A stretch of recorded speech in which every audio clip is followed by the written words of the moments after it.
Okay, what we're doing now is we're putting down the 2-inch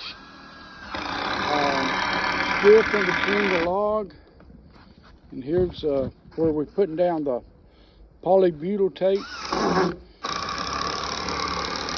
We put the polybutyl tape down in between each section. So what we'll do now, we'll lay the last piece up on here,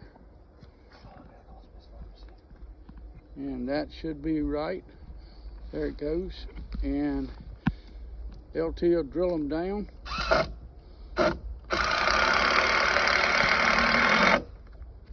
We put a mark on the side of the beams wherever we put a screw, so that way we don't hit the screws when we start drilling.